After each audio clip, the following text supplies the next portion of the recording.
All right, welcome to a special edition of Mission Pro Spotlight. This is the Shoot Squad, where we have a panel of shooters and we take a lot of the hot topics in wrestling, specifically women's wrestling and wrestling all over the globe. And I've got my four panelists with me here, and today we're going to talk about representation and diversity in wrestling. Hot topic, something that comes up quite a bit and constantly a very positive conversation is what we're looking to have today. But let me introduce my panelists, my awesome people. You know, three of my favorite people. One of them I just got to know. The other two are just two badass ladies. So let me introduce you first, of course, the XDT. Xenia did that. Hello, Xenia. Hello, thank you so much for having me. I'm excited to be back. Excited to have you back. Also with us is J.Christian Gary from Focus Fights, a new awesome friend of mine, but I'm having a feeling this is going to be a long friendship that we met basically in a Twitter X space that had a lot to do with this topic. J.Christian, how are you, buddy? First of all, what's good, y'all? Second of all, I'm just happy to be here because, yeah, like you said, Mind Runner, we did meet through that call that, talked a lot about diversity in professional wrestling, especially the, amount of crap eating that a lot of black professional wrestlers be getting for making magic happen, but they don't get recognized for it. And it's kind of frustrating that we have to talk about that type of stuff in this day and age. But hey, at least we were on a panel putting that over and giving black wrestlers and, person of color wrestling fans their flowers, you know. Absolutely, and I have a feeling we're going to be tossing all kinds of flowers today, if that's the parlance. And of course, my tag team partner and my partner in crime, and she checks me when I try to sound cool. I'm talking about Angel Marie. Angel, how are you? Hey guys, I'm doing amazing today. Awesome. Thank you all for being part of this. And the way we'll go, we have a few topics that we're going to talk about, and I'm just going to direct traffic. But we've got a lot of cool stuff to say. What's really cool about the Shoot Squad is we're respectfully honest.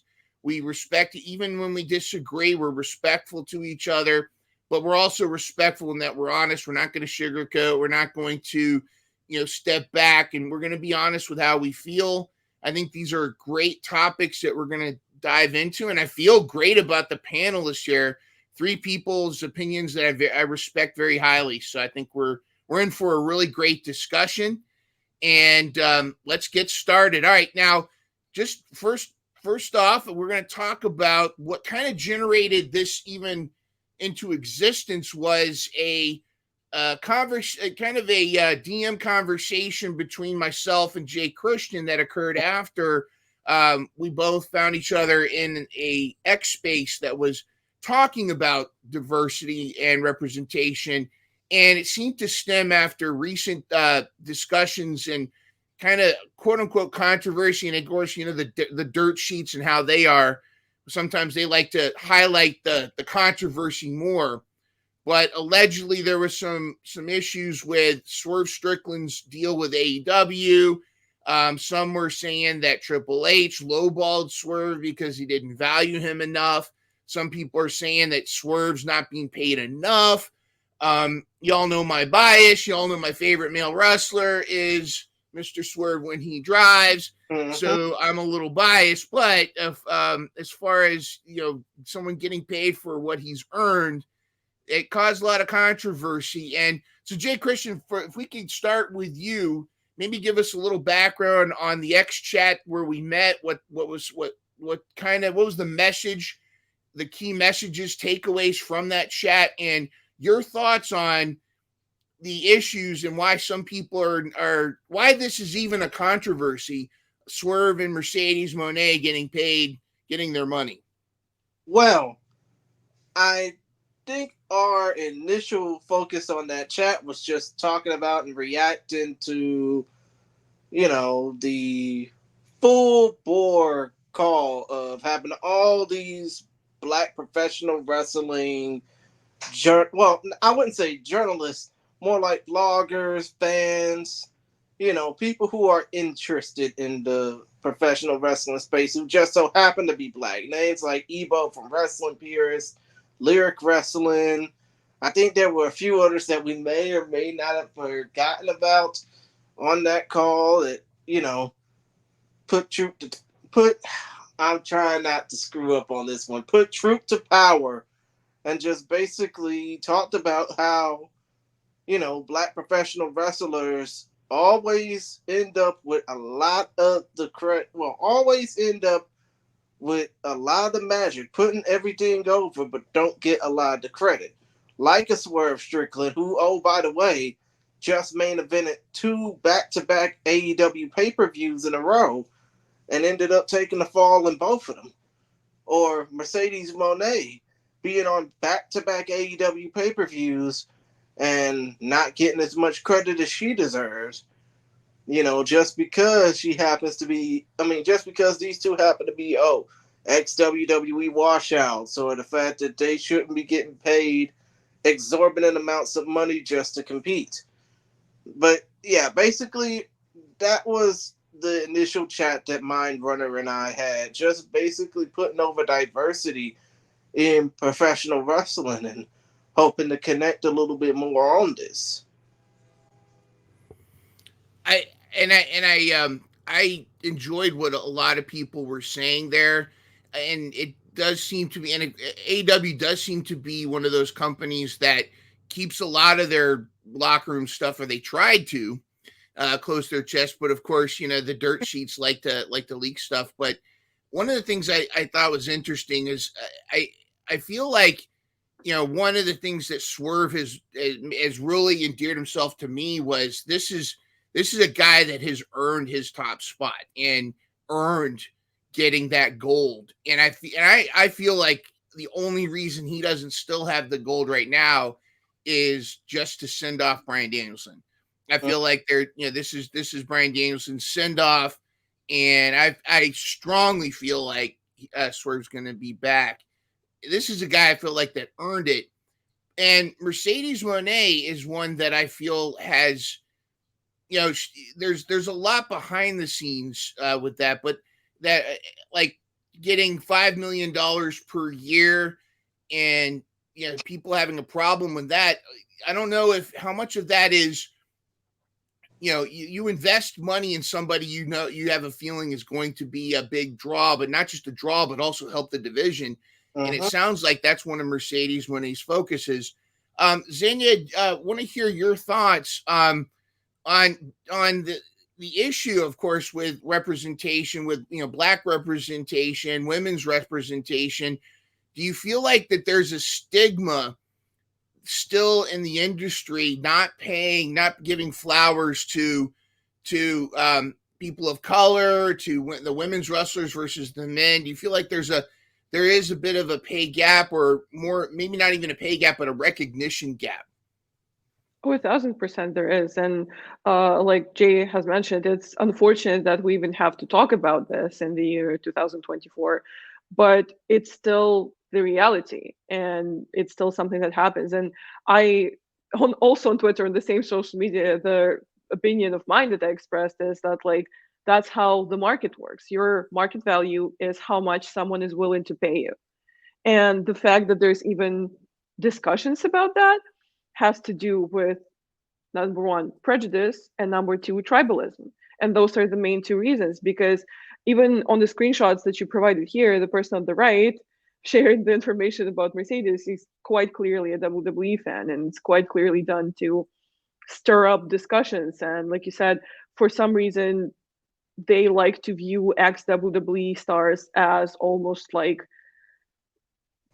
a post product. It's almost like something that's not supposed to be relevant anymore, which is absolutely so far from reality. And especially with Mercedes, I feel like she's been a controversial figure partially because she has been speaking up about the prejudice that she's faced in wrestling, and namely in WWE. There has been some pretty unpalatable rumors going on about her, about the way she behaved in WWE, because supposedly she wasn't given the spotlight and she was reacting emotionally or whatever, which is also a very common goal, a very common label that people like to put on women, and on women of color specifically, calling them too emotional, calling them too hysterical, or whatever you want to call it. Which, by the way, the word hysterical itself is a gendered offensive term because it comes from the Latin name of the female reproductive system. So the word hysterical itself is a gendered thing, is a gendered offensive word. And if someone else was in the place of Mercedes Moné, signing with AEW, getting paid really high, getting one of the highest, supposedly, allegedly, being one of the highest paying stars, if it was Becky Lynch, if it was Charlotte Flair, would there be the same backlash? I don't think there would. But because Mercedes, from what we know, stood up for herself in WWE when she had her program with Naomi, and they were tag team champions, and they weren't getting any spotlight. They weren't getting any TV time. From what I remember, they won the titles and they were not on TV for like 2 weeks straight. And it's only fair that a talent in her spot would advocate for herself. But because she is a woman, and maybe because she is a woman of color as well, and because there's a certain fleur of hubris around her that people want to see and imagine, it got way more of a backlash than it would have from literally anyone else. And from a media standpoint, like me as a media professional and someone who deals with social media, Mercedes is a great asset for any company. You can love or hate her wrestling, her in-ring, or her presentation. Those are different things.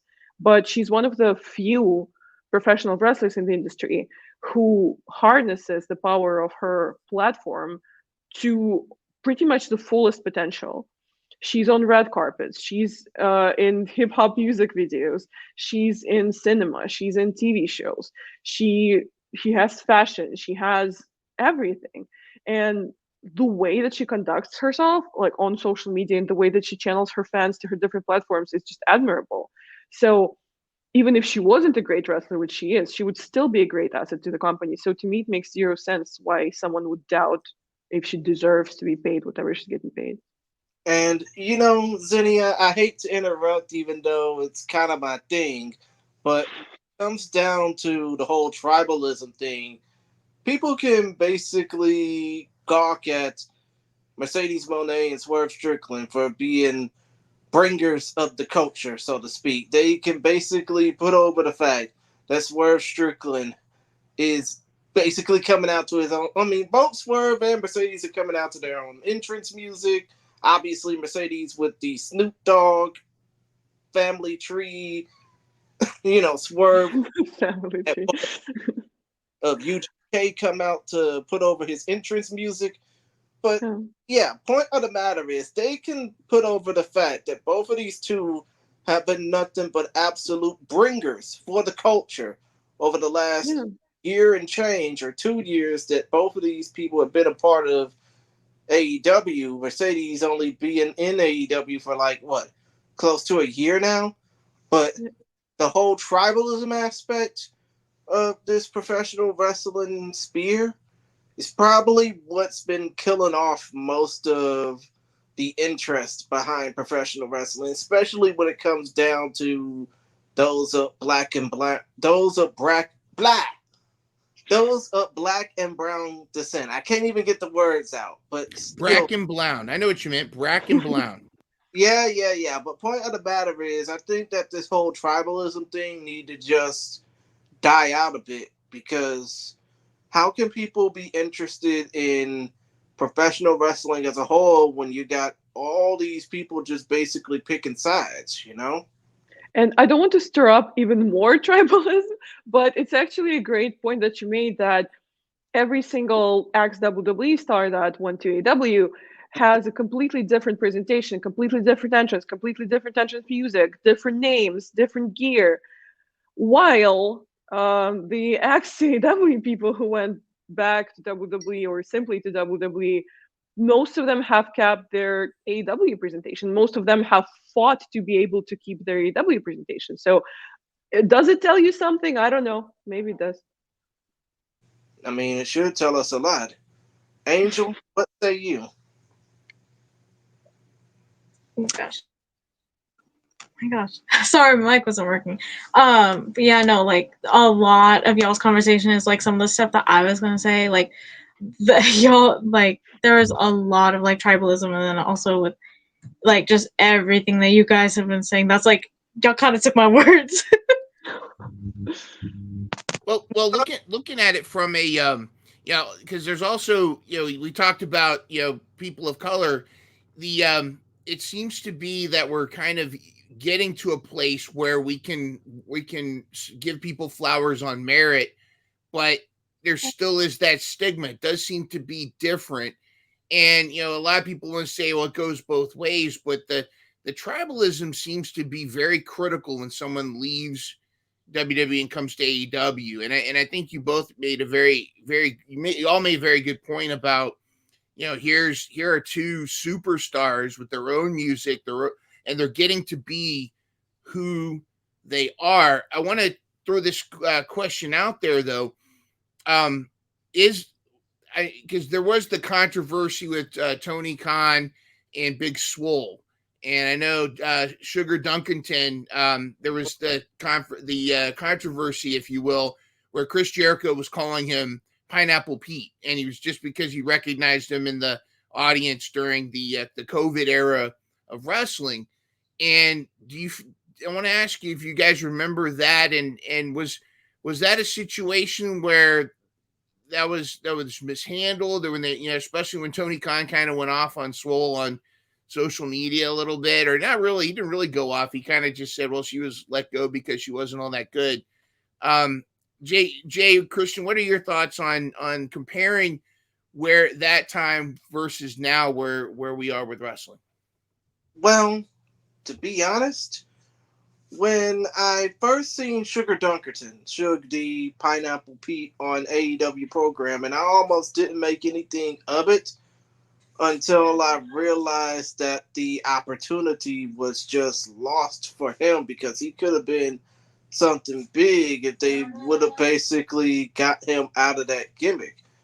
But as far as Big Swole, Ariel Hall goes, Miss Cedric Alexander, so to speak, I think that when it came down to her, there was a big lost opportunity, because she defeated Britt Baker on a pay-per-view, on a big pay-per-view for AEW, and then all of a sudden they just let her go by the wayside just because of no reason at all.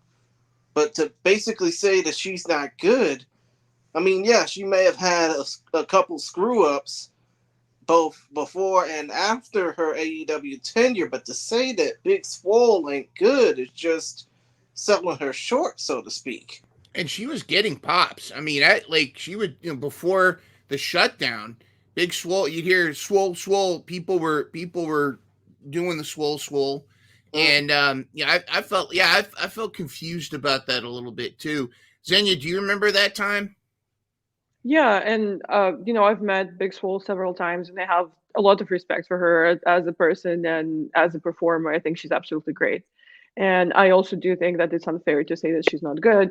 But also, from what I heard at the time about the situation, it's not that AEW weren't happy with her; it's that the fans weren't happy with her, and AEW in some way got like influenced by that public opinion, and that in itself again raises the question of how biased are the fans, and should we be taking the fan opinions into account to that extent? Because from what I heard, which I don't know, not confirmed, don't quote me on that, but from what I heard, AEW does pay attention to a lot of the online discourse and a lot of the cage match ratings and a lot of the Twitter opinions. And as we know, Twitter is only a part of like the real life wrestling audience consists of. So sometimes the loudest mouths are actually not the majority. Yeah, the empty cans make the most noise, Yeah. A lot of times it's the trolls that you hear the most versus the the people that are just enjoying. How do you feel like it's, and not that I want to get onto representation too, and specifically, but do you feel like some company like AEW pay too much attention to that, to what's like social media controversies and whatnot, and how much of the power is actually in the booker? Like, I feel like you could book Swole to be your champion if you just plan it out. Like, okay, she just beat Britt Baker. Now I'm going to book her against Sheeta, and move from there. I mean, how much of the control is with the booker on the popularity and value of a wrestler?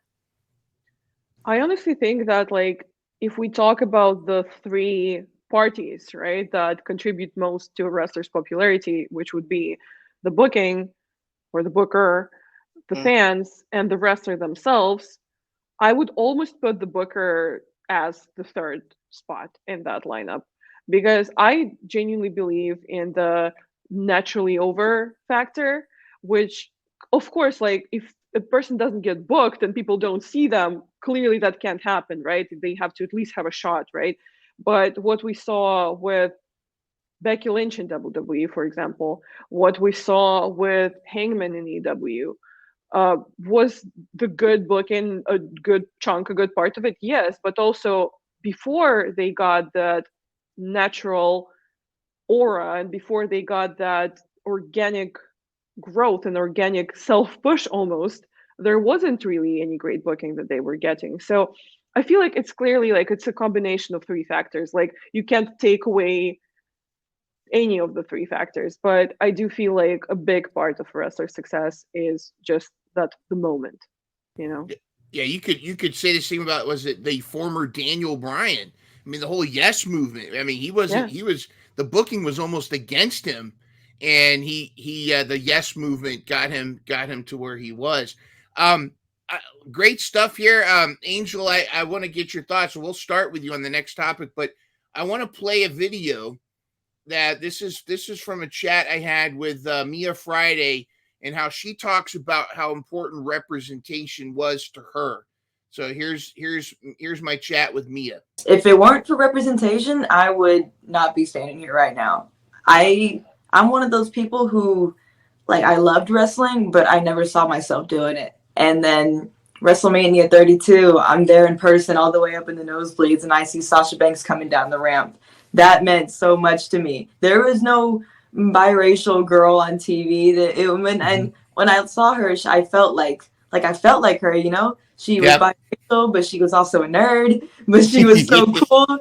And that's what changed everything for me. My favorite wrestler growing up was John Cena. I look nothing like him. So therefore I was like, wow, that's cool. I wouldn't do that. And then when I see her doing it, that changed everything for me. So representation, it can go such a long way, because professional wrestling, that gave me a purpose. That made me happy whenever I was going through hard times.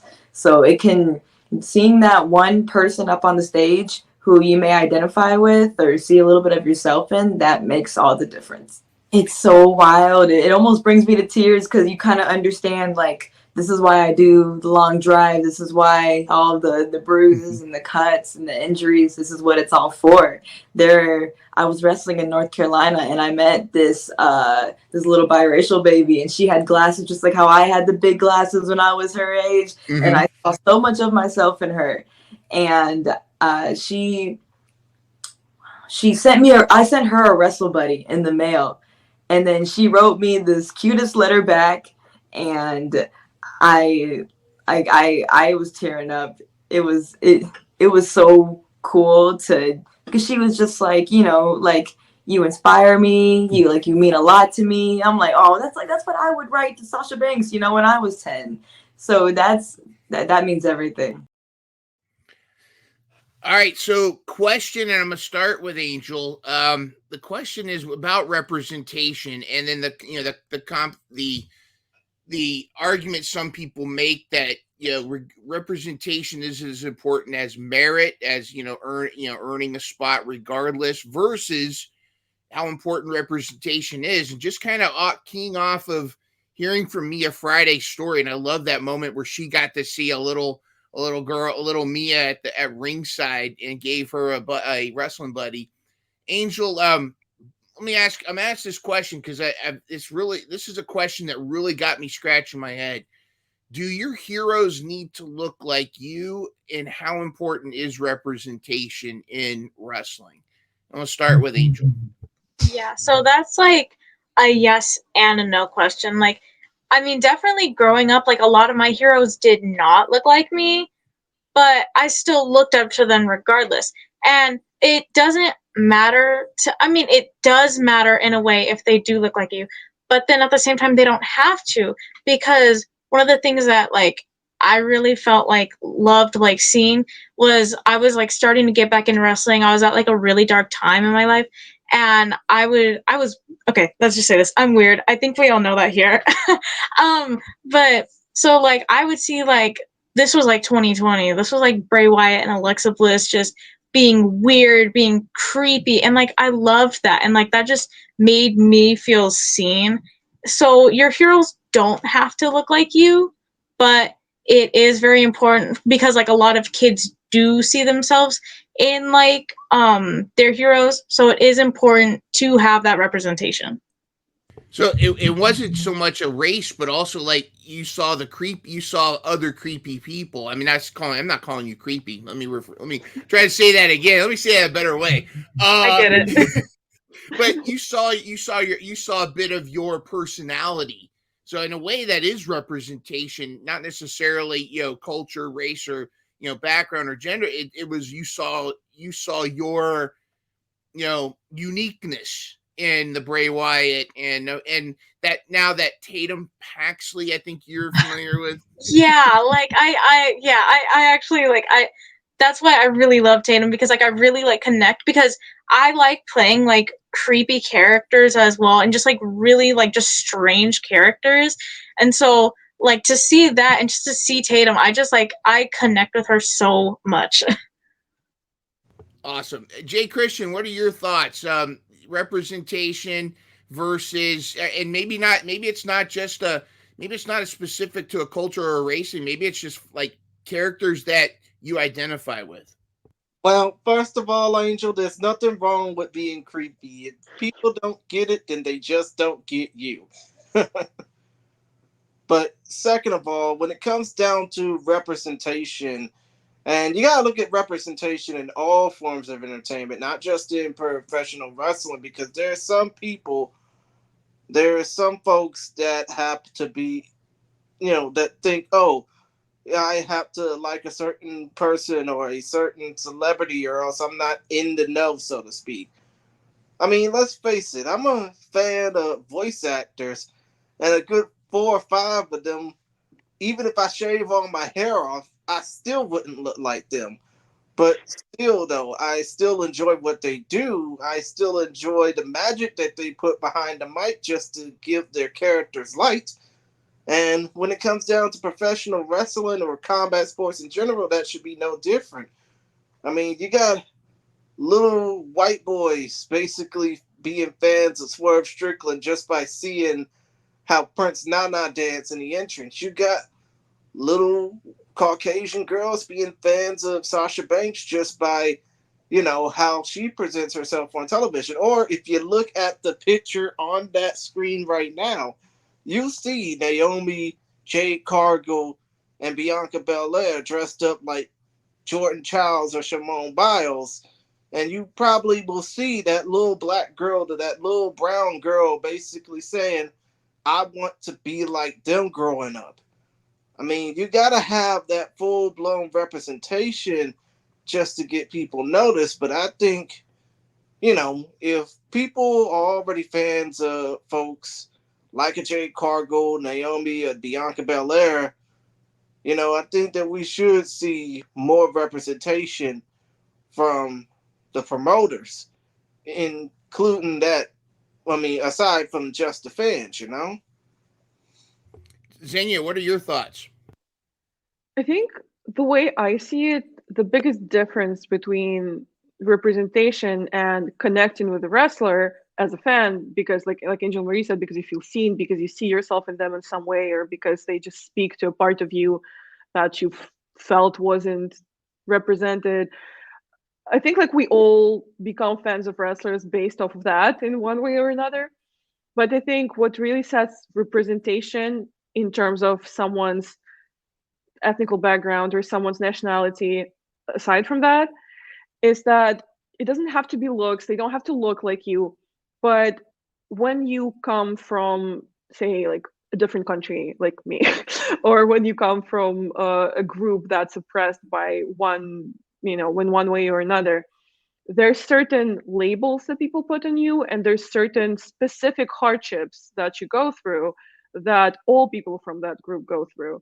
And I think what defines representation is not that, oh, they look like me, because other people look like each other, but it's that, like, oh, those things about myself make me doubt myself and make me doubt whether I can make it, but this person had the same hardships as me, made it.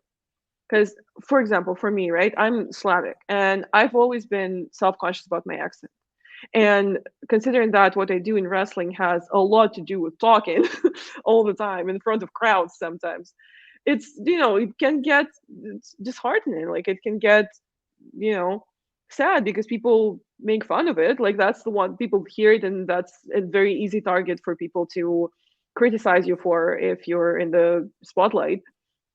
But then I see, for example, Alex Koslov doing commentary for New Japan, for one of the biggest pro wrestling promotions in the world, and he has a Slavic accent, and that didn't stop him. So quite literally, like, the days that I doubt myself and the days that in my head, I'm like, oh, am I ever going to make this? Because, I have a very noticeable Slavic accent. I've been working on it for years. It's gotten better, believe it or not. Uh, but I still have a very noticeable accent. Maybe that's going to be the barrier. Maybe that's going to be the hurdle that's not going to let me, cross certain glass ceilings. I But don't then, see any barriers holding you back, though. You're yeah, too powerful. You're too powerful. thank you. I agree. Yeah, but what I'm trying to say is, like, when you see a person in the position where they're successful in the industry, and they had to deal with the same barriers, the same hurdles that you're dealing with, it makes you feel empowered, and it makes you feel like you also can do it. So I think that's, like, they don't have to look like you, but they have to, like, you're feeling represented because you're feeling like you believe that you can also do it because they did it. Yeah, you made a very interesting distinction too that I kind of hadn't thought of until just now, about the difference between representation and connection, like connection with the fans. Like, there is a difference. Like I love Jade Cargill. I think she's great. I like that she's at WWE. I think that's a better fit for her. Same with Cody Rhodes. I actually have a case where I would love to see Ricky Stark show up at the E. I think, and immediately have him show up, for Cody. But I feel like you're right about the connection, but the representation is, and if I can just kind of see if I understand what you're saying, and I agree, is that it's more about showing those that have had oppression or feelings of, I can't make it, I can't be a world champion because of these barriers, and then seeing someone who has had to overcome those barriers be champion. That shows you that there is a path. I mean, you could even argue that with women's wrestling, they're going from the divas and the bra and panty matches, but now seeing these badass women with the world titles, is that kind of what you're saying, is that it's showing people that it is possible to become world champion? Yeah, 100%. And that's what Mia was talking about in the clip that you showed us, that when you're a kid and you're watching a pro wrestling show, and if there's no one there that shares a background with you or looks like you or in any way shares something common with you, sometimes as a kid, it doesn't even cross your mind. The natural assumption that you make is, oh, there's no one here who's like me, so I can't do it. And that's why representation is so important, because you can, and there's people who can. And if I can say something real quick about Mia Friday, she is more than wise beyond her 19 years of age or 20 years of age, I think. But still, though, in her case, I could just basically say this. Even somebody like Mia Friday can gain fans in hostile territory. And I think that when it comes down to, somebody like a Mia Friday, you're gonna have somebody inspired in that crowd that'll either look like you or a little bit different from you, and they'll still think you're incredible. I just think that there needs to be more stories like that. And hopefully we're getting there. I have another clip from our dear friend, the Wise Mia Friday. And now, of course, this is a women's wrestling focused program. So we are going to talk specifically about women's wrestling. But again, we could also go outside that topic. But here's Mia Friday talking about the state of women's wrestling, and is it a women's wrestling renaissance that we're in? And is there some more room, or is there room for more acceptance and breaking away from the popcorn or bathroom break match? Yeah. It's in some parts, it's not even about proving ourselves anymore. It's just going out and doing what we were taught to do, because I feel like at some point in my career, it was just about fighting to get the crowd to pay attention. Mm-hmm. But when nowadays, like, especially when I started working at Mission Pro, I was like, oh, okay. Like, I don't got to like fight for their attention for the seats that they paid for. They already, they already respect women's wrestling to begin with. Now we're able to just be ourselves and do do our thing. And I truly believe, I think this has got to be the best, I guess you would say, era of women's wrestling. I love it. I love the sisterhood. It's something that I didn't have whenever I first started working. I was the only girl at my school. So whenever we would run shows or be at training, I didn't you need to just have that sisterhood. You need to have that shared experience with somebody. Mm-hmm. So whenever I came to, to Mission Pro, to Reality of Wrestling, these places that are giving, first of all, not more than just one women's wrestling match. You have a little bit of a bigger locker room. They taught me how to do my makeup. They gave me gear advice. I love how, and not just among the girls too. I think what's really cool, and I feel like the internet is to thank for this, is guys are much more protective of the girls. Not really in like a making them feel uncomfortable, like a crowding them type of way. Like a brother kind of sticking up for a baby girl, baby sister kind of thing, or the sister, right? Exactly. Yeah. Like, I was just walking like outside the venue, and this car like just starts driving up real slow next to me, and then I see like another wrestler outside taking a smoke. I'm like, here you go. I just have this high behind. I'm like, and he's like, he just was like, can I help you? You get this like 6'8" guy come walking over and talks. The guy keeps driving like, oh no, I didn't say nothing. All right, let's start with Xenia, and this is a question I think you and I have talked about before. But where are we at today's wrestling landscape with regards to women's wrestling? How far do we still need to go? How far have we come? And are we in a women's wrestling renaissance? We've definitely talked about this before, but yes, I do believe that we're the women's wrestling renaissance. I do believe that women are starting to get treated more equally to male talent. Still a long way to go. Like, I always like to say that there's no gendered issue in wrestling that isn't a reflection of just a global gendered issue.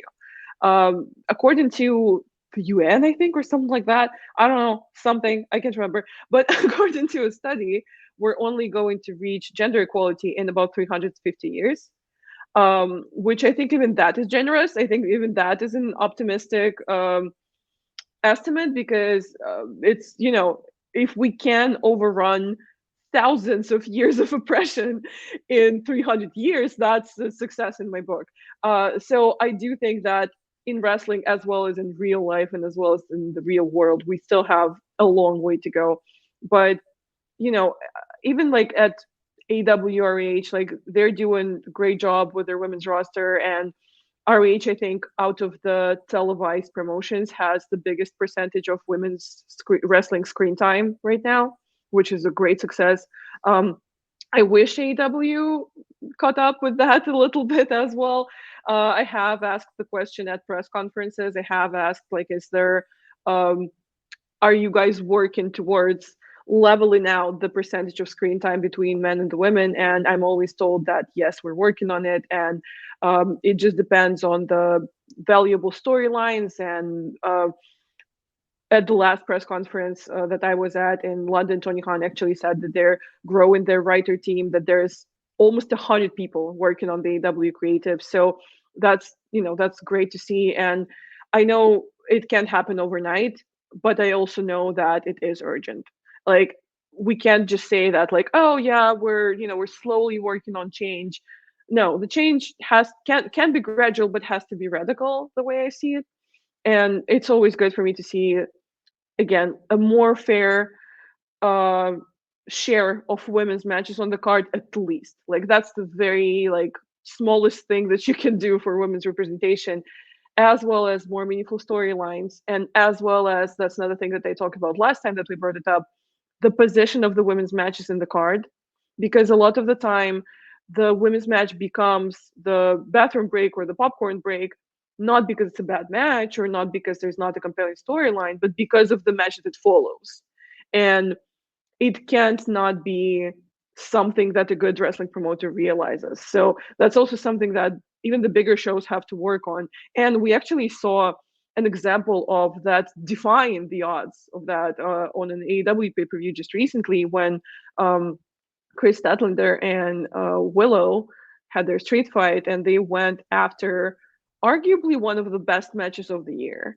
And everyone's reaction was, how are they going to top that? And they absolutely held their ground, and it was probably my favorite match on the whole entire pay-per-view. So women once again proved that they can hold their ground and they can be at the same level as the men. They just have to be given the conditions by the promoter, by the booker, to be able to show that. Because when people walk out of the room during the women's match to go to the bathroom, that doesn't happen during the match because they don't like it. That happens before the match. So what we have to do is we have to prep the fan so that, like I said, there's a compelling storyline, so that they know and respect the talent, know that they can show great matches, and so that they're in a spot on the card that is not doomed to become a bathroom break. Very well said. Women's tag belts. Excuse me. Women's tag belts. I was like retelling this story. One of my first independent shows I ever went to was in New Bern, North Carolina.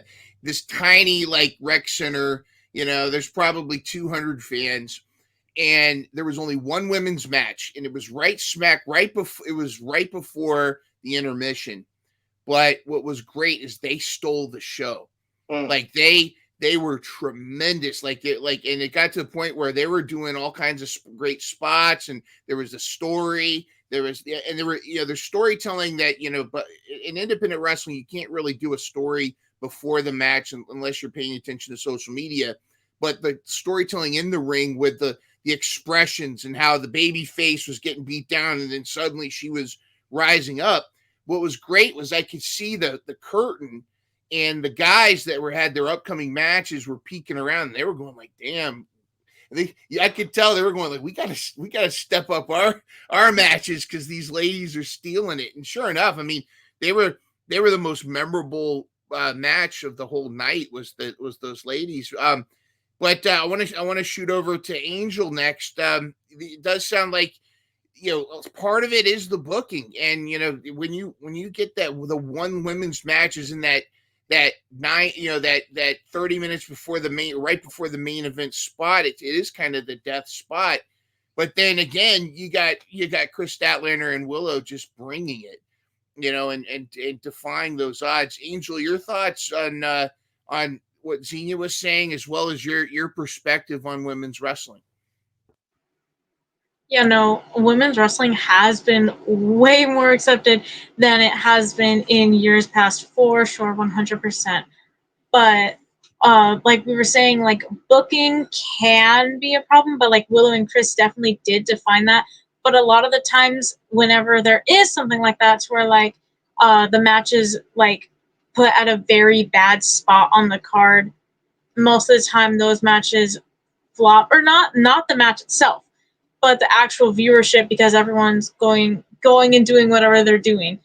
But one of the things I honestly want to see in women's wrestling, this is a little bit off to the side, but since women's wrestling has been so accepted recently, one of the things I want to see is like a weekly show, like just for the women, to get them out there and get these storylines out there, and like have a like maybe like a couple matches, a couple segments, maybe like hour or two long, and that's it. Because that honestly, I feel like would really do a lot for just women's wrestling in general. I like that. J.Christian, your thoughts? To be honest, I agree with both Xenia and Angel, but also you have to look at it by promotion, because obviously WWE and TNA, they are just killing it with their women's divisions, especially TNA, who pretty much ever since they brought back the Knockouts tag team titles, they have been firing on all cylinders. Obviously, NXT, you're going to have a lot of these women come from different sports or different backgrounds, and they're basically out there just roughing it. Ring of Honor, obviously, their issue is just being behind a paywall, just to basically, I mean, because it's like I said earlier before we press record on this, Athena is their top star over in Ring of Honor. I just think they need more time to be put on the air. And obviously with AEW, you know, they just need to have more women's competitors go more than just, the usual picture-in-picture break type of match. And as far as the NWA goes, they had it with Empower, and they bombed. I wouldn't say they bombed hard. I mean, they're trying at least to be relevant, but it's just that other forces in that promotion, which have been around for the longest amount of time, since 1948, or other forces in that promotion just been dragging it down, so to speak. But still, though, I think that when it comes down to women's wrestling, there needs to be more promotion behind it. I mean, you can't just go and look at stuff like what's going on in Stardom or what's going on overseas in Japan and in Europe, or even in Mexico, south of the border, just to even look and see what a great women's wrestler is. They need to at least try and do more of that promoting here in the States, rather than just, look abroad, so to speak. Yeah, and it's a shame too, because I've heard a lot of I've read a lot of social media where they say, so and so, like a Taya Valkyrie or an Abaddon or Layla Hirsch. A lot of people didn't even realize Layla Hirsch was back. These are all wrestlers. Rachel Ellering. These are all wrestlers on Ring of Honor that are frequently featured. What's great now is Queen Aminata, another one of my favorites, the one and only, is now getting some AEW time, but it's like people are thinking she came out of nowhere, yet she's been crushing it. She had a world title shot in Ring of Honor, and she had a banger with Athena. Stir It Up is the new TV women's champion. Red Velvet, also a Mission Pro alumni. I think we can claim her. But she's stirring it up, but it's like, a lot of people, it's almost like out of sight, out of mind. If you're not on AEW television, then you're in some limbo, and you're promoting these folks better. I agree. I love the idea of a women's program. I also feel, and I'm noticing too, it started with Collision. We're starting to get more than one women's match per show, like lately on AEW. And NXT, I feel like the best part of NXT, other than what's that guy that came from he's a TNA wrestler, but he's from Scotland, but he's been doing a lot of NXT stuff. Joe Hendry? Yes. Say his name and he appears. I believe in Joe Hendry. Yeah, I think that was his name. Yeah. But like you see a lot of the women's division killing it. The way that they treated Jordan Grace when she showed up at NXT, and that pop for the Juggernaut to show up like that was fantastic. I feel like that's the direction we need to go. But I love what you said, J.Christian. It's that we need more promotion for it. You know, we need that. I want to scream women's tag team titles because I feel like that would be another device, gimmick, what have you, to give a place for the. And I love that we ended up with the TBS title was the women's division title when they announced that. That was great. That was a great first step. Let's get some tag titles. We've got, you could do the same thing you did with the men's, group tournament. They even did that. They tried to do this during the pandemic, though, but unfortunately, with the cup, though. But unfortunately, Ivelisse Velez's attitude is what killed the whole thing. Well, I'm not going to talk negative about anybody, but I think, if you know, that's all I'm going to say about that. And that was a shame too, because I really liked that combination of Ivelisse and Diamante, but that wasn't for titles. And that should have been for titles. I felt, and especially if you're going to have Medusa be like the matron of honor of that tournament, she would have been perfect to have to present those titles. As long as she didn't throw them in the trash. If you know. I want to now just kind of bring up. This is Janai Kai talking a little bit about intergender wrestling and mixed tags. And just want to get your thoughts on that. Because I've done a lot of intergender matches in the past. Lately, I've been trying to get away from them only because I feel like I just have to wrestle more women.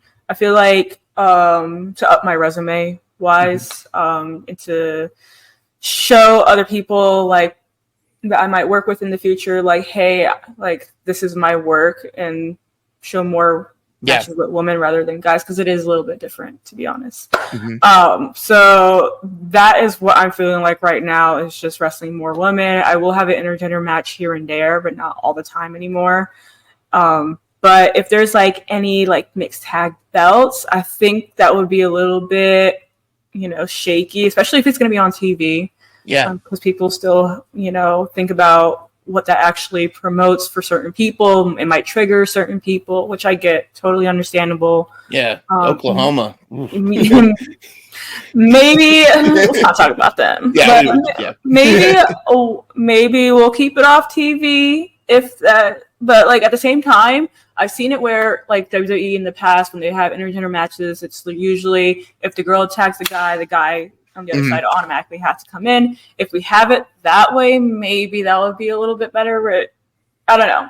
It's all over the place because again, it is a little bit different. And I think for a while I was doing intergender matches, and I was like, I don't know, I kind of want to wrestle more women again because it's a different feeling. It's just a whole different type of vibe for me personally.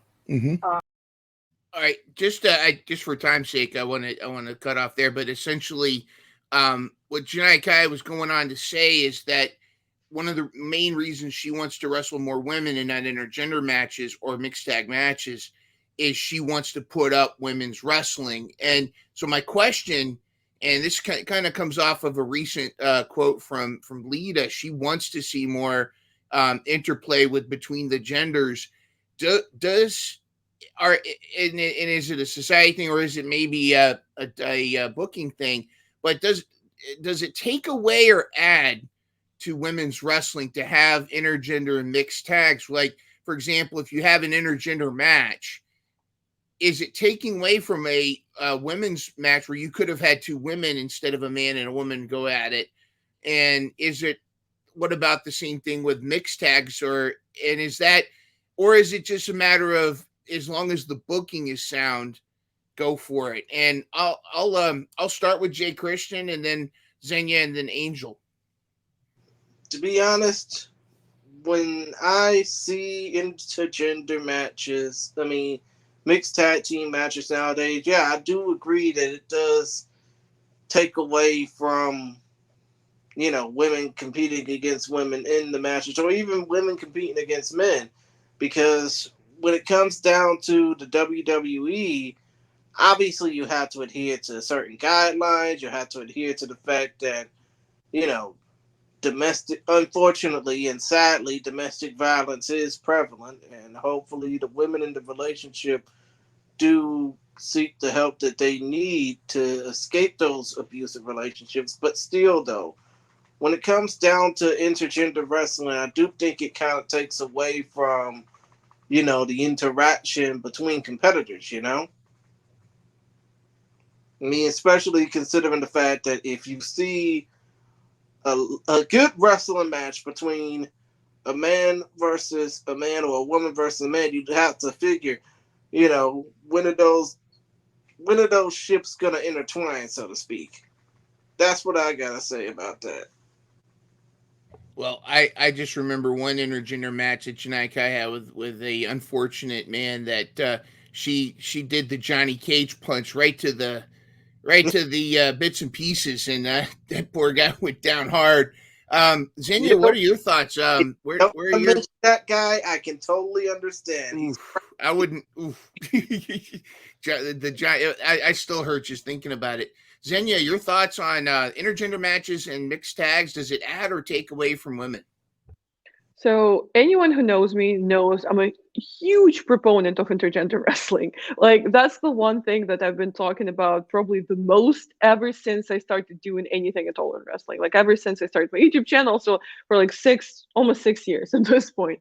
The notion that intergender wrestling promotes domestic violence makes my blood boil. Like there's few things in wrestling discourse that anger me more than this, because in the same breath, people would tell you that domestic violence is not a gendered issue, which I disagree with. Like, yes, everyone can become a victim of domestic violence, unfortunately, and it does happen to men and does happen in male same-sex relationships. But ultimately and largely, domestic violence is a gendered issue. 90% of perpetrators are male, and most victims are female. Like, it's just the reality. Like, it is a gendered issue. But then the same people who want to say that it's not turn around and say that intergender wrestling promotes domestic violence. Like, even in a reality where we do suspend disbelief, even in a reality where we look only specifically and totally at kayfabe, even in kayfabe, a pro wrestling match between two competitors or more of any gender is two consenting adults step into the ring to fight. How does that promote any kind of unbalanced dynamic? I don't know. And in the same way, like, for example, in kayfabe again, right? A male wrestler attacking a female wrestler backstage. Would that be bad? Yes. Would that be gruesome? Would that speak of their on-screen character as a bad person? Yes. But then a male heel wrestler, attacking a male babyface wrestler backstage. Does that also speak badly of their on-screen character? Yes, absolutely. Assault is bad. I think we've all established that, right? And that's why it's a heel move. I actually have a whole video on my YouTube channel. It's pretty old, but I stand by everything I said. It's called Hitting Women is Good in Wrestling. So a bit of a controversial title, but if you want to check it out, great title, by the way. I would highly suggest you check it out. And like, because I don't want to go on a whole tangent, because in that video I go into a very, very detailed explanation of why intergender wrestling is actually good. But in terms of holding space for women, that's actually a very good point. That an intergender match, depending on the promotion, depending on the booking, can take away from women's wrestling, because I know we've all seen those promotions that book an intergender match instead of a women's match. Like, clearly that, is not a good thing. And in my worldview, the way I see it, all the tools that we have right now to facilitate women getting their spotlight in wrestling are done because we don't live in a perfect world, are done because we live in the patriarchy. And again, in 350 years, we wouldn't need those tools. So like, that's how I view like the reason that we even have like separate female or women's titles is because we live in a patriarchy. And if everything was mixed and we didn't have titles that are specifically for women, women just wouldn't get booked to win titles. Like, it's the same way that like Pro Wrestling Illustrated 500 just came out just recently, right? And I love Pro Wrestling Illustrated. I know a lot of people in Pro Wrestling Illustrated. I think they do a massive body of work to even develop the 500 and the women's 250. And actually, last year compared to the year before that, they introduced the women's 250 as opposed to the women's 150 that they had before, which is also a great step towards, a great step in the right direction. But that's the same way. If we mixed everything like they did, they have a women's 250 and then they have a general 500. And then in the general 500, they have like 15 women or 20 women. Are you telling me those 250 women are all worse than those 500 men? That's just statistically unlikely. And from the standpoint of all of us, like we know wrestling and we watch wrestling, like that's not the case. But we live in the patriarchy. So when things get mixed, men get the advantage. And that's why we have to actively hold space for women. And in that regard, yes, if a promoter thinks that they can book an intergender match and skip on the women's match, it's clearly not a good thing. But in the perfect world, we would all mix and all get equal opportunities. But unfortunately, that's not the case. And by the way, go to Xenia's channel, the XDT. Make sure you go to her channel. Check out that. Yes, women getting beat up by men in wrestling is good. I'm paraphrasing. And it's interesting you mentioned the word consensual too, consent, because like I think even the same, to go back, focus fights, because you don't just talk about wrestling, you talk about MMA and whatnot. If there's a woman wanting to fight a man, if it's consensual, like if they both consent to it, I mean, I don't know if that's should be as taboo. And we talk about like if Moxley fights Harley Cameron, we're pretty much gonna see Moxley destroy Harley Cameron. I love Harley Cameron. She's great, athletic. She's really impressed me.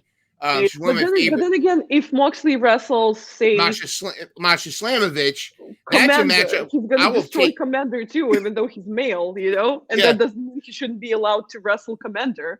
Right. And I don't feel, I'm sorry, Jay, I'm gonna just quickly finish my thought. And in that regard, I don't feel as equipped talking about MMA because I'm not an MMA expert and I'm not a sports journalist. I'm a wrestling journalist. But in wrestling, when there's no weight class, when there's no weigh-ins before the matches, when there's no title categories, when there's no physical comparisons between opponents the same way that there is in MMA, reach, weight, height, age. In wrestling, none of that matters. So in a universe where the Great Khali can wrestle Rey Mysterio, in the universe where Jon Moxley can wrestle Commander, in the universe where Nyla Rose can wrestle Red Velvet, why wouldn't a man wrestle a woman? Yeah, but here's the thing. When it comes down to that analogy of Jon Moxley versus Harley Cameron, we know damn well that TNT, or really Warner Brothers Discovery, the parent company of TNT and TBS, wouldn't allow for that to happen. And especially in most athletic commissions, like Maryland, for instance, who still had to deal with the brunt of Vince versus Stephanie from 21 years ago in Baltimore, they would not allow that to happen. But when it comes down to the differences between pro wrestling and the sport that I cover mostly, MMA, is in MMA and in boxing, you do have weight categories, you do have title divisions, you do have, certain classifications to where fighters can only fight people who are either a couple of pounds heavier than them, or in the middleweight division, some 10 pounds heavier than them. But as far as pro wrestling goes, you can suspend all that disbelief and make things look, believable, so to speak, at least in some cases, which is why you would have some of these unbelievable matchups, which is why you would have some of these unbelievable scenarios or storylines, so to speak. But still, though, when it comes down to pro wrestling and MMA, there's some big differences, but at least in pro wrestling, you can suspend that disbelief. Angel, you got anything you want to say about this topic? Yeah, no. So, it really depends on how you book it, again, going back to that, if it were to add or take away from the women. But like in some instances, like it is a really good thing, but in others it's like, why would you even make that an intergender match? You know what I mean? But like I remember this one intergender, it was Rhea Ripley versus, I think it was like Akira Tozawa, and at the time, like that was like perfect because they kept going like back and forth backstage. So then just making that a match like that bring like a lot of eyes back to that again, and like they booked it perfectly. But then like in other cases, like it just doesn't make sense to book like a woman and a man against each other. But I mean, it, for the most part, I don't think it takes away from a woman. It just really depends on like how it's booked. I feel like what I see even more of is a wrestling storyline where it makes perfect sense to book an intergender match, but they just won't because the network doesn't allow it. Like for me, I see a lot more of that. Like we had freaking Randy Orton and Nia Jax. We have Willow and Stokely Hathaway. Like we have freaking Willow and Brody King. Like there's been so many moments where it would make perfect sense to book two people in the match, and it just doesn't happen solely because of the different gender. And like one question that I have asked on social media, or like a rhetorical question, I guess, a bunch of times that makes people mad every time without fail for some reason, is give me one reason for why a male wrestler can't wrestle a female competitor that is not rooted in a notion that all women are inherently weaker and more fragile than all men. Like there is not a single reason that it does not boil down to that. And you use the word all versus like, you could, if you do by means, like most men, the average man is stronger than the average woman. But like going back to our analogy of Moxley versus Harley Cameron is different than Moxley versus Masha Slamovich,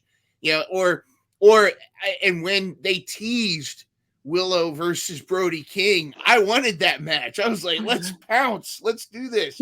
Oh, that take my money. I actually, and of course, Masha is one of my favorites because she wrestled a bear. So I mean, if you can have that, that's tremendous. All good points, and it's interesting too because, like we talked about, where when they just check off, oh, we have our women's match because it was a mixed tag. That's a problem. But if the storyline works for it, it's good. But also, J.Christian, I like what you added. The networks can get real funny about that kind of stuff too. So interesting. I want to bring us to our final topic. And this was something seen on social media, kind of teasing that a former TNA wrestler might be heading to another company.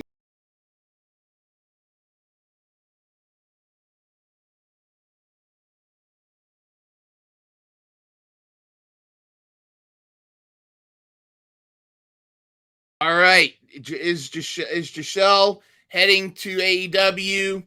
And I want to talk about the topic of trans women and women's wrestling. And one of my favorite pictures of Nyla doing the Rock, doing the Dwayne Johnson pose. She's even got the fanny pack. First of all, letting Nyla be Nyla. And if when she started, she had a great run in Ring of Honor before she came back, and it's been AEW.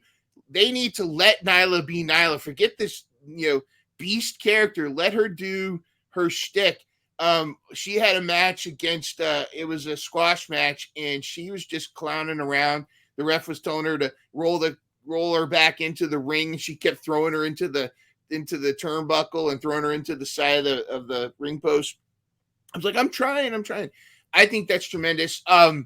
And this kind of fits, I think, a little bit what we were just talking about, when it comes to storyline, comes to, consensual, Nyla had a little bit of there was that issue with, it wasn't even her issue, it was Oklahoma's issue. The Fighting Commission had a lot of issues with her wrestling in other women. And of course, wrestling versus MMA is a little bit different. I know that Ronda Rousey got a lot of flack because she said she was saying that in MMA, if she's going to fight a trans woman, it needs to be clear that she's a trans woman before she'll fight her. Not saying she would. She didn't say she wouldn't fight a trans woman, but I think that got lost in the way she was talking about it, because she was very colorful with her way she said that. But I want to talk about the treatment of trans women in professional wrestling. Rumors around that Giselle is there's controversy of why she's leaving and where she would feel. Where do you feel she would be feel most at home? And is it an issue, and should it be an issue, or should it not be an issue having trans women wrestle? One of the first, the first title match for the women's title was Nyla versus Rio, and I thought that was a great first match. It made me fans of both of them. I want to start with Angel, since Angel's kind of been the last to go for a while. I'm going to start with Angel. Your thoughts on trans women in wrestling, and then I'll go to Xenia, and then I will finish off with J.Christian. Yeah, no, I think trans women in wrestling, like, they're perfectly fine to be wrestling. And it also, like we said, technically men are built like stronger than women, but that doesn't really matter at this point. What matters is that if they're being a safe person and if they're a good person to be around. Like, if they were extremely like toxic workers and like they were just, the term sandbagging other wrestlers, and they were just being like chaotic and stuff, then like, like, don't let them wrestle, obviously, right? That's a danger to like the wrestlers themselves, because then other people can get hurt. But if they're not doing anything wrong, I don't see anything wrong with that. I mean, they're literally still people. So I have absolutely no problem with trans women in wrestling. I love Giselle, and I love I just forgot her name. Oh my gosh. Nyla. I love Nyla, so yeah. Nyla the Risonator, as she wants to be known now. Xenia, your thoughts? Yeah, absolutely. Like, this just brings us back to the question of suspending disbelief, which is what we're supposed to do in wrestling. Like, this is not a combat sport where we would have to take things into consideration, like any kind of physical traits of someone's body. Like, it literally does not matter in wrestling. So why should it matter if someone is trans or not? And I absolutely love both Nyla and Giselle. And Giselle was a surprise appearance at the anniversary Rev Pro show, which we know has a good relationship with AEW. So it is exciting, and I would love to see her in AEW. And honestly, talking about Nyla, that's another example of an intergender match that would be perfect. Her and Serpentico. There's been so much build. Yes. There's so much hatred in that feud. She bought a Times Square billboard to show how much she hates Serpentico. Like, look me in the eye and tell me this wouldn't have been a great match to have. But again, we can't talk about what's allowed and not allowed, frowned upon or not frowned upon, like it in any way indicates what's right and what's wrong, because it doesn't. And then if Nyla had her match with Serpentico, it would be such a perfect way to stick it to all the trolls too, because all of the people have a problem with her. Like, all the controversy seems to boil down to, oh, this trans woman is wrestling cis women. Well, here you go. She's going to wrestle a man, and watch them be as mad about it. That would have been amazing. It would have been perfect. Nyla versus Serpentico is one of the best ongoing feuds in wrestling today. Also, she got the billboard, but when she was doing cameos, she had this big special, and then Serpentico bought a cameo and made her talk about how Serpentico is the best wrestler ever. And she almost drowned herself because she didn't want to finish doing the cameo. Yeah, I mean, just tremendous stuff. And J.Christian, I want to hear your thoughts, and also, the differences. Where's the line, and is there a difference between trans women in professional wrestling versus trans women in MMA, in combat sports? Well, in a way, and we talked about this before we hit record on the whole issue of, transgender not just transgender people, but the LGBTQ community in the world of professional wrestling. And I think that, a lot of these trolls, a lot of these, armchair grapplers, so to speak, just basically have been talking, and excuse my French for a bit, mad shit about Giselle Shaw when it came down to her issues with Rick Steiner. And it just sucks to me that she even gotten that kind of hate from, those fans, those old heads, so to speak, basically saying, oh, you know what, you don't belong in the world of professional wrestling because you're a woman with a third leg, so to speak. You don't belong in the business because you happen to have an advantage over most women. And in the case of the state of Oklahoma, when it comes down to Nyla Rose, they're basically telling her and, people like her, we don't want you to wrestle in our state.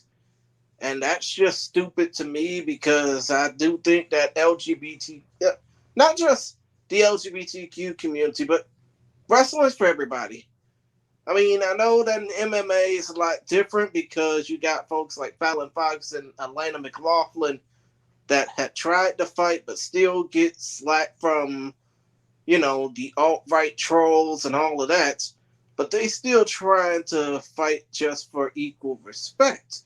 In the case of professional wrestling, you get equal respect every time you step through the damn locker room. And you should be getting equal respect from just about everybody that pay a ticket just to see you compete. I mean, it just sucks now that when it comes down to these athletic commissions like in Oklahoma, a lot of them just don't want people who happen to be queer or transgendered, gay or transgendered, so to speak. My apologies for those who got offended by me saying that. They're saying that they shouldn't be allowed to compete in the state. Now, as far as Giselle goes, I don't think that she would be able to go freely to WWE because they have a poor track record in LGBTQ plus professional wrestlers. I mean, yeah, even though there's some that happen to be on the roster, they have a poor track record of trans wrestlers in their promotion. So, yeah, if she does go to AEW, that would be a welcoming sight to see. But it's going to probably cause some backlash as well. I mean, I'm sorry if that's a little bit too long of my little take, but I just had to get that out there. Well, let there be a backlash if she shows up at AEW and kills it. Yeah, all right, fine, haters, enjoy. I'm going to be enjoying watching her. I'd love to see her maybe join the Outcasts or get into a good faction or something, and I think that would be pretty cool. You know what? But might need to form a faction with. Maybe she might need to form a faction with Nyla Rose. That would be something incredible. That would be interesting. And yeah, that reminds me about factions. I did want to. There was one point I wanted to ask before we wrap this up, but the rumors of the Hurt Business or part of the Hurt Business coming to AEW, Bobby Lashley and MVP, and can you imagine them adding like a Will Hobbs to the Hurt Business? That would be incredible. Will Hobbs. To my veins. I would love that. What's interesting too, you talk about the E, and again, we're positive about the E. We're positive about AEW. We're not calling shade, and I think we can all agree that now that Vince is kind of hands off the reins a little bit, things seem to be a little bit better at the E. Arguably, I mean, still probably got a long way to go. But it's been rocky there. I felt like when Vince was pushing for Retribution and the Hurt Business, he was trying to have it mirror some political stuff that I don't think went over like he wanted to. But I felt like the Hurt Business was such a great faction, and I'd love to see a version of that at AEW. I think Bobby Lashley would be great in AEW, like I said, with Hobbs.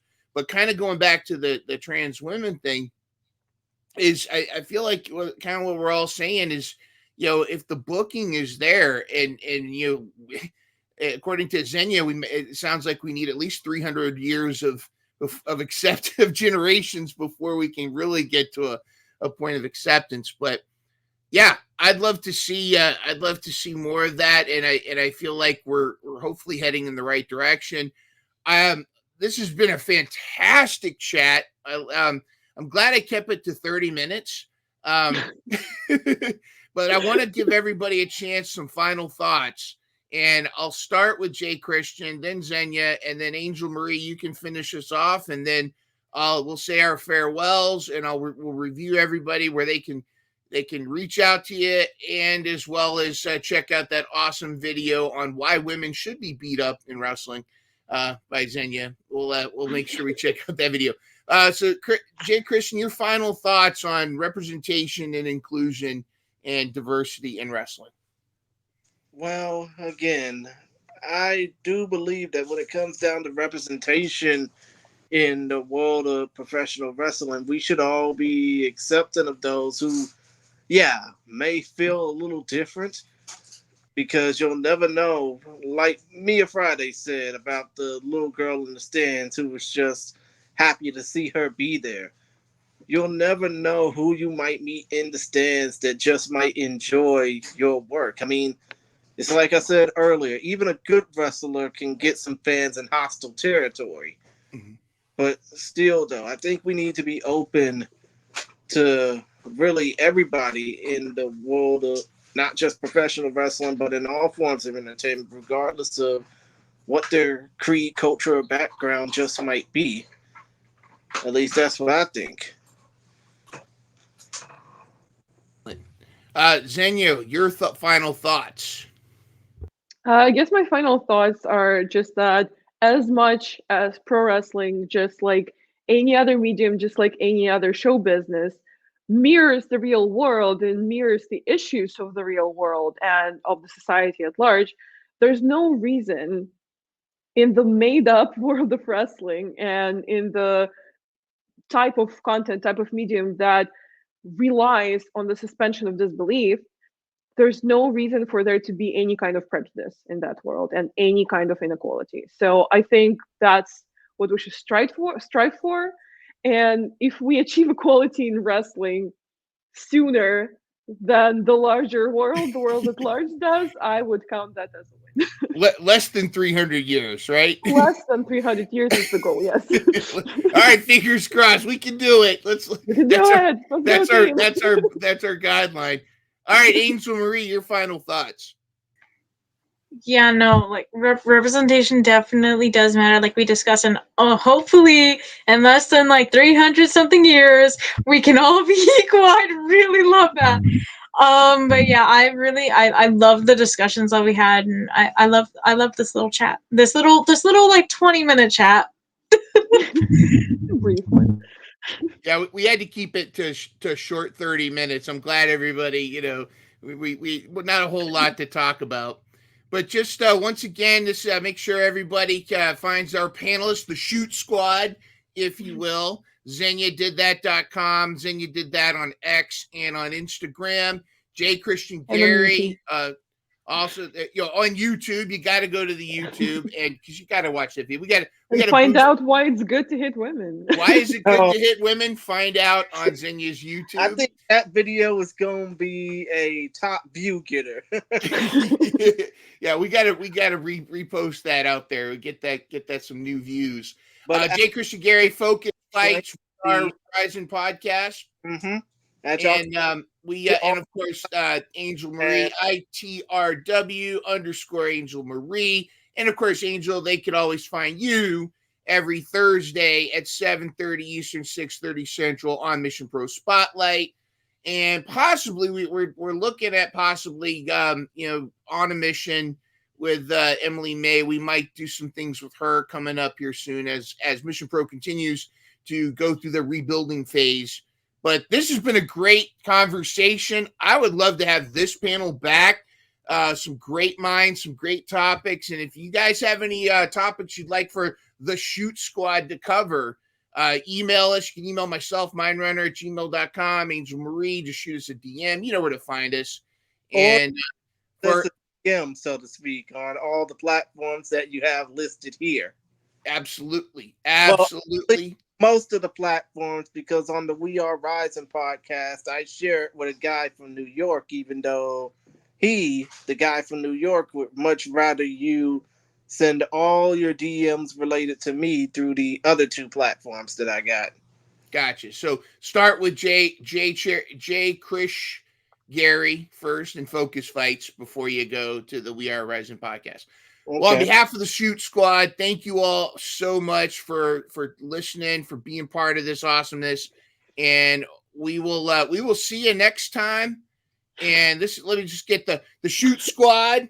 You are awesome. The Shoot Squad. We'll come up with some Shoot Squad secret handshake or something like that. Like, I don't know, but maybe we don't want to rip off Colton and Austin. We don't want to rip off them. But thank you all so much, and we'll see you next time. It's been fun, and we're happy that you had us